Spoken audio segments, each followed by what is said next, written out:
नमस्कार, खबरों की खबर के इस कार्यक्रम में आपका स्वागत है। आज हम बात करेंगे होली पर कि होली क्यों मनाई जाती है। साथ ही आपको नकली होली और असली होली के बारे में भी बताएंगे। विष्णु पुराण में यह कथा वर्णित है कि हिरण्यकश्यप नाम का एक ब्राह्मण राजा था। उसके भाई हिरण्याक्ष को भगवान विष्णु के अवतार बराह ने मारा था। इसका बदला लेने के लिए हिरण्यकश्यप भगवान विष्णु को खत्म करना चाहता था। वह तपस्या करने के लिए चला गया। जिस समय वह तपस्या करने गया था उस समय उसकी पत्नी कयाधु गर्भवती थी। हिरण्यकश्यप के तपस्या करने जाते ही इंद्र जी कयाधु को उठा ले गए। उन्हें डर था कि उसके गर्भ में कोई दैत्य होगा और वह हिरण्यकश्यप की तरह बलशाली होगा। इसलिए उन्होंने सोचा कि इसके पैदा होने से पहले ही इसे मार दिया जाए। तभी इंद्र जी को नारद जी मिल जाते हैं। वहाँ नारद जी कयाधु को उपदेश देते हैं और भगवान विष्णु की कथाएं सुनाते हैं। उस समय कयाधु जी के गर्भ में प्रहलाद जी थे, जिन्होंने सारा ज्ञान सुन लिया था। वो नारद जी के आश्रम में ही पैदा हुए और प्रतिदिन ज्ञान सुनते रहे। करीब 6-7 वर्ष की आयु तक वे वहीं हरि कथा सुनते रहे, जिसके कारण उनके अंतर मन में भगवान की ही भक्ति चलती रहती थी। बाल अवस्था में ही यानी 6-7 साल की आयु में प्रहलाद की माता कयाधु के साथ अपने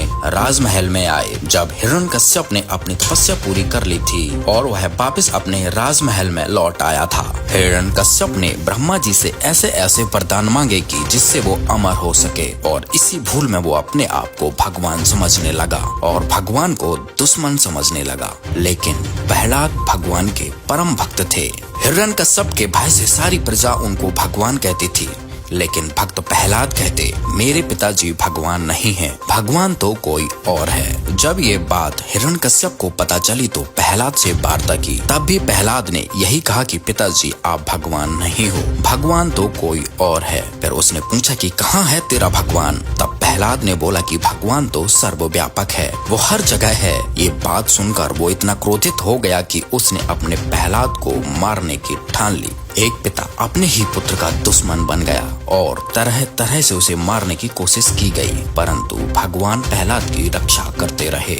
एक दिन हिरण्यकश्यप ने अपनी बहन होलिका को बुलाया।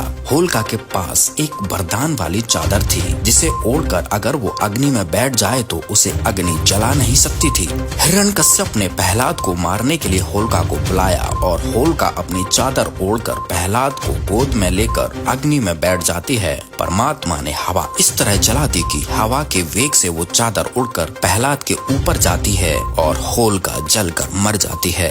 राक्षसी होलिका के जलकर मरने के बाद से होलिका दहन की प्रक्रिया हर वर्ष मनाई जाती है। तब से लोग लकड़ियां इकट्ठी करके होलिका दहन करते हैं। इसे धर्म की जीत के रूप में मनाया जाता है, ऐसा लोगों का मानना है। लेकिन इस तरह की क्रियाओं का पूजा के तौर पर करने का जिक्र अपने शास्त्रों में नहीं है। आप खुद सोचिए, भगवान ने भक्त की रक्षा की तो यह भक्ति और भगवान को याद करने का दिन होना चाहिए था, जो कि अब हुड़दंग में बदल गया है। होली के नाम पर धूल मिट्टी कीचड़ में सुअर की तरह सराबोर रहते हैं। रंग गुलाल पानी की अलग से बर्बादी, विभिन्न केमिकल युक्त बने रंगों के उपयोग से काफी लोगों को स्किन प्रॉब्लम से भी जूझना पड़ता है। शराब जुआ मांस भक्षण विशेष तौर पर होने लगा है। कहने का तात्पर्य है कि होली मनाना एक शास्त्र विरुद्ध क्रिया है। इसको शिक्षित लोगों को समझना होगा और इस नकली होली को त्याग कर असली होली मनानी होगी, जिससे हम और हमारा परिवार हर्ष और उल्लास से अपना जीवन बिता सकें। तो अब बात करते हैं असली होली की।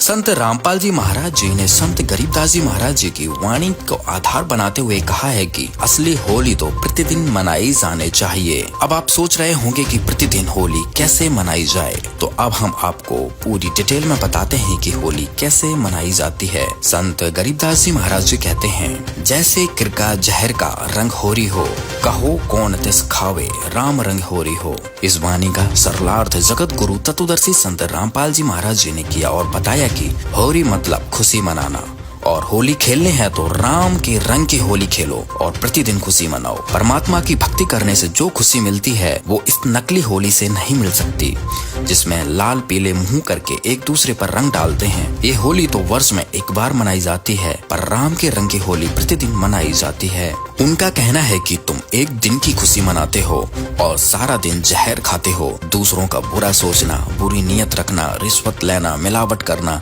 ये जहर खा रहे हो। और होली मनाने की सोचते हो, खुशी की आशा करते हो, ऐसे आपके घर में होली यानी खुशी नहीं हो सकती। होली कैसे होगी अर्थात खुशी कैसे होगी? जिसको ये पता लग गया कि बुरी नियत रखना, धोखा करना आदि जहर है, फिर वो उस जहर को नहीं खाएगा। और फिर देखना इस परमात्मा की तरफ से आपको कितनी होली यानी खुशी मिलेगी। ये राम रंग होली होगी जो प्रतिदिन आपके घर में होती रहेगी। गरीबदास जी ने यही भी कहा है, जिसे संत रामपाल जी महाराज जी ने बताया है, सतनाम पालड़े रंग होरी हो, 14 लोग चढ़ावे राम रंग होरी हो, 3 लोग पासंग धरे रंग होरी हो, तो ना तुले तुलाए राम रंग होरी हो। गगन मंडल में गुमट है रंग होरी हो, जहाँ श्वेत ध्वजा फहरावे राम रंग होरी हो। गरीबदास जी महाराज जी ने कहा है कि हम तो राम रंग वाली होली खेलते हैं और प्रतिदिन खेलते हैं। असली होली मनाओ राम रंग की। संत रामपाल जी महाराज पूरे विश्व में खुशियाँ ला रहे हैं। उनकी शरण में आने से सभी पाप कर्म नष्ट हो जाते हैं। जीव भक्ति करके मोक्ष प्राप्त करता है, यहाँ भी सुख और परलोक में भी सुखी। तो इस तरह की होली मनाओ जिससे जीवन में सुखी सदा बनी रहे। उम्मीद है आज की हमारी ये पेशकश आपको पसंद आई होगी। फिर मिलेंगे अगले विषय के साथ। धन्यवाद।